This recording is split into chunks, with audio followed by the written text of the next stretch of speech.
Stathopoulos and Josh Phegan come together in an incredible podcast, Grow, Scale, Master. An energetic approach to drive progress, master skills, build strengths and put the strategy back into rapid business and personal success. Backed by real-world experience in rapid scaling to playing the long-term game of business, it's the story of all the lessons learned on the journey to mastery. Be inspired, renew your energy and chase the future with Grow, Scale, Master. Con, it's a really foundational question about whether or not adversity is actually the greatest teacher. And when I think about adversity, like it comes in all grades and all shapes and sizes, but it's kind of like, you know, people kind of want this life where it is adverseless. And you kind of go, well, hang on a second, adversity is the greatest teacher. And like at a very low level, I actually see real estate agents that protect their developing agents, co-agents from loss. Yep. Oh, you're going to lose that listing. I better come with you. Oh, no, don't say that to the seller. Let me do that. Oh, no, I do the negotiations. And when you do that, you really prevent their growth. And one of my favorite ones is when someone actually rings you up and goes, hey, Con, I know we're going to that listing. Mate, just being caught into something else, you'll have to go on your own. And at that moment, that's actually where you learn. I have been involved in some really full-on pieces of adversity that people have gone through, and very lovingly as a coach, they've confided in me some of those situations, and I've had to kind of, you know, coach people through what I go to say, show them some sunshine in a very dark room. Yep. You know, to kind of get them through that. Talk to us a little bit about adversity and how it is a teacher and how people can bounce back, I guess, with passion and energy and actually go on to live a much better life, even though there are times that you've actually found yourself maybe not in the best place and you want to see something different. Yeah, it's a great topic. I think there's a vulnerability around adversity. And for those who have gone through adversity, I have personally, professionally, and I've had people, family, friends and whatnot. The rebound is so much bigger and better because it humbles people. It teaches you the lessons that often you don't want to know at that time, but then on reflection, it's the stuff that actually helps you and fuels you, and almost it's a guiding kind of northern lights, right? It's kind of like telling you where you need to be and what you need to be doing, even though you don't want to be doing it. So for me, you know, the adversity that I've had, I've lost both my parents, unfortunately. So sorry to hear. Thanks, mate. And, you know, that's probably the hardest thing that I've had to deal with in my life, not having a mum, not having a dad. But I guess what the flip side of that is the lessons that they taught me are so much more prevalent and timeless. That's exactly right. And powerful. Correct. And also, you know, you don't realise it in the moment sometimes. And do you think that maybe they didn't either? No, correct. That's right. They're just trying to be good parents, right? Trying to transfer knowledge and, you know, protect. And I think that's the biggest thing is that adversity is no protection. You must go through the storm. You must get through to the other side. And when you get through to the other side, hopefully you're going to be better for it. It's a level of growth, right? And I think every level of growth requires a new version of yourself. And if you haven't gone through a little bit of adversity, personally, professionally, and hopefully, you know, the people that are listening have had blessed lives and they haven't had too much. But I really do believe that is the biggest lesson and the biggest lever for growth for what's next, right? Because some people will grab it and they'll work on it. And you've seen this, Josh. You've seen agents. We've seen it, the changed agents, where, you know, had a really rough childhood, lived in housing commission, you know who I'm talking about, and, you know, just made sure that they weren't ever going to be in a position like that. They're the people that went through adversity. They've just got that in the back of their mind. I remember where I came from. I remember that experience. I'd never want to relive that. Do you think that people in society have become too soft? Oh, I don't know, mate. I think we've my grandparents came out to Australia on a boat. They were, Same. They were in a position. They lived in the same house for their entire life. They didn't go too crazy about anything. Mind you, my grandfather built a lot of blocks of flats. You know? I'll tell you the story on that. It's funny. My dad was telling me that they were in a position that he'd sold a block of flats on behalf of my grandfather, and as he was getting a bit older and older. And it was interesting because the guy who bought it was going to take out the base of the showers. No chance he was, mate. So he's concrete. So he's there and he's like drilling like there's no tomorrow to try to take these things out after he'd bought the block of flats. And Dad goes down 6 weeks later. He goes, man, where are you at? He goes, I'm trying to renovate. He goes, but mate, whoever built these, I got to tell you. He goes, mate, they got reinforced Rio that like literally is an arm wide. How did they get this? My grandfather actually helped to go and build the Snowy Hydro. I was going to say, yeah. And just took the offcuts of the Rio and that's concrete. Mate, the adversity like that they went through, man, we haven't gone through it. No, like if you're going to look at Spartan and Joe Dispenza, like he talks about that whole conversation about saying, hang on a second, like we got to get tougher. He goes, you reckon you got a tough life? Carry a kettlebell around with you. Like it's a bit extreme. I think, mate, to answer your question, have we become soft? I think we've become comfortable and I think we've become complacent. Sure. Right? So let's go back a couple of million years ago, whatever it might be. We had to wake up, hunt, not be hunted, come back, cook, reproduce and start. Now, everything that we want is at our fingertips. Mate, if we want a pizza right now, I just open up my phone. Within 20 minutes, it will be here. Yeah. So I think what's happened is that we're at a different part or time in the world, and because things are so convenient and so easy, it has maybe numbed us a little bit. Think about the best agents. Well, no, we get impatient because the Uber doesn't turn up. Well, I do. We used to ring a taxi and you're like, if it comes in the next hour. No, they'd be like, it'll be there in 28 minutes. And, you had to dial. Yeah. Now, if the Uber's more than 6 minutes, cancel, start again, show me another one. But you look at the best agents, the propensity for them to perform is under adversity. Their back's against the wall. They're going through, life events, to birth, deaths, marriages, all that sort of stuff. Yeah. But also, they just keep going, mate. So when you think about that, the decisions that you make, and the people that you hang around, how important are those when you get to, I guess, T intersections? Yeah. Like pivotal, this is a moment and you've got to make a decision. I've been there. You were there. Yes. I've been there when we bought Parramatta, man. You got to have a board of directors. You got to have the mental board of people that are going to protect you, keep you safe, direct you, guide you, humble you, keep your ego in check, and more importantly, they're the ones that, they're the people, I call them the cut man or woman. So, think about a boxing. I hate using violence as an analogy, but think about this. When the bell dings, the boxer goes out. When the bell dings, they come back. There's the cut man and the ice guy and there's the coach and all that type of stuff. So you need those people in your corner to be able to direct and guide you, particularly when you're going through the storm. What's the power of being a mentor and having a mentor when any of these types of environments happen, but also having those people outside of those moments for preparation in case they do? I think they're lessons, Josh. Like, I think, you don't know the path that people have travelled. So when you have a mentor, it's great that you can go to them, and we've all got them where you can actually ask for some advice, right?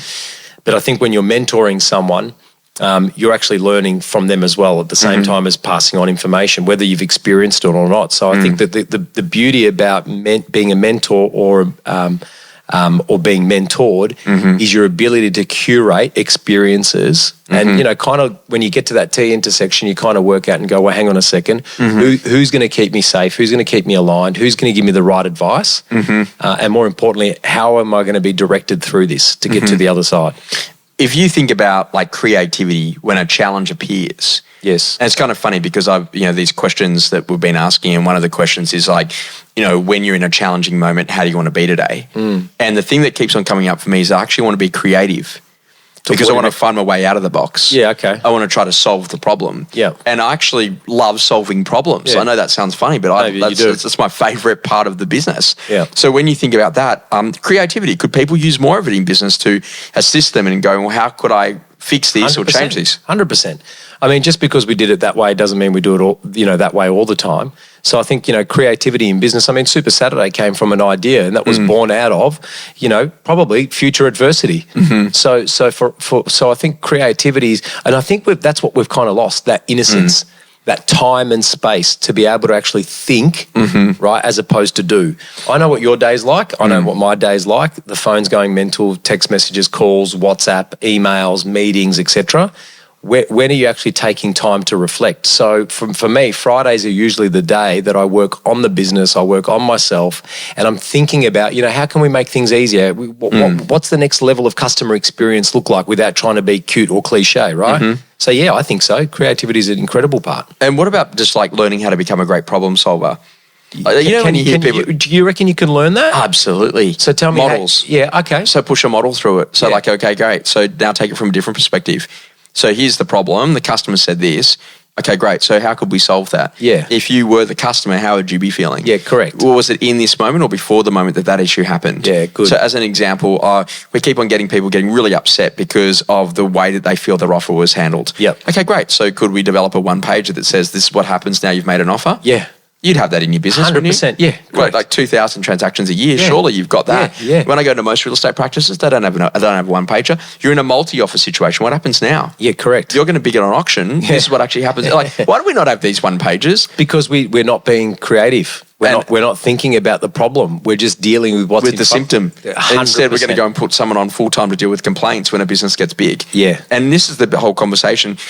Con, when you think about your go-to when things don't go the way you want them to, is that a mentor? Is that someone that you actually might have in life for different situations, whether or not it's a business one, a personal item, any of the above? Mate, you're one of them. You know that. I'll call you and go, Joshy, mate, I'm stuck here, or I'm trying to work through this, or hey, mate, I haven't experienced this for a long time, so, I'm maybe conflicted emotionally.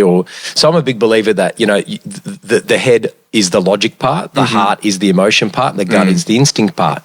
And sometimes they're in alignment and sometimes they're completely out of alignment. So you definitely need a coach or a mentor, a friend, a parent. I used to get that from my mum where I just go, hey, mum, work me through this. And there was no judgment, right? And I 100% you need that. And interesting enough, your wife, Emily, is exactly like that. Absolutely. She's calm. She's completely different. I mean, I'm a little bit, ADD, OCD, all that sort of stuff, but she's very calm. She takes it from a completely different perspective. Someone can ask us the same question and we've got two different responses, and that's the beauty about that balance, right? So how do you go to develop like a really powerful mindset and this capability around resilience to like have a look at what you do? Mate, I'm a work in progress, dude. Like, to be honest, I'm still trying to work through that, but I'm doing all the things that are trying to feed my soul and feed my brain and feed everything about me. So let's talk about that. So, we've both got saunas. That's actually a big part for me because I can sit there in silence with no phone and think. Yeah. And I can think about my emotion. I can think about, maybe it's journaling, maybe it's meditating, maybe it's breath work, maybe it's an ice bath, maybe it's reading, maybe it's, a psychologist, whatever it might be. So if you don't put the work in, you can't expect to get the result out. So it's very, very simple for me. If I keep behaving, this is what I say to, you're there. If we keep listing and selling exactly the same way we were 3 or 6 months ago, we're already out of date. Yeah, decay. Yeah, correct. The phone, your iPhone doesn't auto-update every couple of weeks. Why does it do that? Because, there's software bugs and, you got to change the algorithm and all that type of stuff. It's no different in life. So if we're not constantly working on ourselves and trying to become a better version of what we've got, then I think what happens is we have that decay. And it's prevalent in relationships, in performance, and in everything. The best thing that I found is to find a model to help your thinking expand. Yeah. So, COVID was one of the biggest teachers for me about models because the government came out with a list of all the things that you can't do. Yeah. And I was in a conversation with Paul Curtin from Place Estate Agents and he goes, man, I'm just sick of it. Why don't we just talk about things we can do? And I got off that call and I drew up a T-chart, which I hadn't really ever thought about doing that before, apart from when we had to do trust accounting in our licensing. And I wrote on one side, can do, can't do. Yeah. And can't do physical auctions. Yeah. Can do on Zoom. And that just became a thing. And then I just started thinking about that. And so we had then learnt another model. And I'd read this somewhere, I think it was a McKinsey & Co thing, and it said, hey, whenever you hit adversity, run this. And I'm like, what was it? And it said, okay, great. So denial, crisis, opportunity, planning. Okay, is it in the? Are they the 4 different stages? In that level, right? So okay, great. That's a model, isn't it? Oh, yeah. Okay, great. So this has just happened to me. I'm in denial that that's happened. Yeah, it's going to be fine. And now I'm in crisis that that's actually happened. Yep. What's the opportunity now from this crisis? Yep. And then how do I plan for that? Yep. And so even when I hit really big issues on behalf of a client or personally, I run through that. Yeah, it's a great way to look at that. And so then that way it just gets my thinking to help me to get more sunshine. Yeah, I like that. Experiences that rapidly shaped you. So this is awesome. This is the whole conversation around the power of saving and the exit to Canberra. And you're like, what is that? So like we're awesome. And my mum and dad were amazing. You know, like a family holiday for us was going to Manly here in Sydney. And it was really, really good. It was amazing. We got to go to the beach. You know, we lived in the country. We didn't really get to go to the beach that much, where there was sunshine and there was waves and stuff. We were in the river. You know, so from that, and that was freezing, you know, by the way, coming from the snowy mountains. And so we're in this position, and one day we're driving along, and my mum and dad were the best at that, because as a little kid, you're like, oh, mum and dad, could we buy this? And they're like, oh, no, you know, we need to save. We don't have much money. Oh, mum and dad, could we buy this? Oh, no, when it's your own money, you can buy whatever you want. Oh, mum and dad, could we buy this? Oh, no, not yet. You know, we're not quite ready for that. And one day we were driving along, and we were in the family car of the day. It was me, mum and dad. My sisters were off doing something else. And we were driving from Sydney after we'd been to Manly. And I said to Dad, oh, what are we going to do today? He goes, oh, not much. We're just going to turn off here at Canberra. I'm like, what do you mean? He goes, well, your mother needs a new car. I'm like, what do you mean mum needs a new car? Your mum needs a new car. So we pulled into this car dealership, and Dad bought a new car. Wow. And I was just like, but I thought we didn't have any money. And he goes, well, that was in the first bank account. He goes, we've got a couple of other bank accounts, so we're just going to go to that one. And he went to the other bank account, transferred the money, and we bought a brand new car. And it taught me that that's actually the power of life. You know, psychologically talking to yourself, hey, we don't have any money for that. But having a second and a third bank account for the new car, or the holiday overseas, or, you know, for paying down the investment property, you can actually save some other things. And it was a fantastic little lesson. You can. I had an experience recently where I went to Bill's in Bondi. Oh, yeah. And it's a Sunday, and we had Franklin, our beautiful little puppy, with us. And you got to get a table outside, and there's a queue and there's people, and of course there's, you know, the table that we need is, you know, two older ladies with 2 glasses of water. They've had their breakfast or their coffee, and they're sitting there having a chin wag. And what I noticed was the lady that was running the floor, the way that she handled being able to exit them with class and with ease, as opposed to kind of, you know, make them feel uncomfortable or turn that into a shitty experience, was absolutely incredible. Something that's changing your view. Not enough planning, see the bigger picture. When I go into people's lives, I say, hey, show me the next 12 to 18 months out. Where are the holidays? What? Where are the holidays? If you've got a family, the school holidays are your period, plan it, get into the business. Yep. What are you expecting?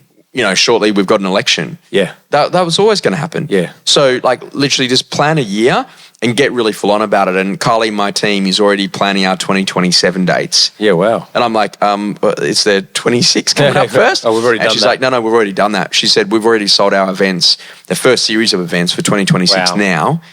And so we're already looking at 2027, and I have to decide what holidays I want and if it's a milestone birthday. And I'm like, it's not a milestone birthday. But it's just like learning that, get really good at the planning.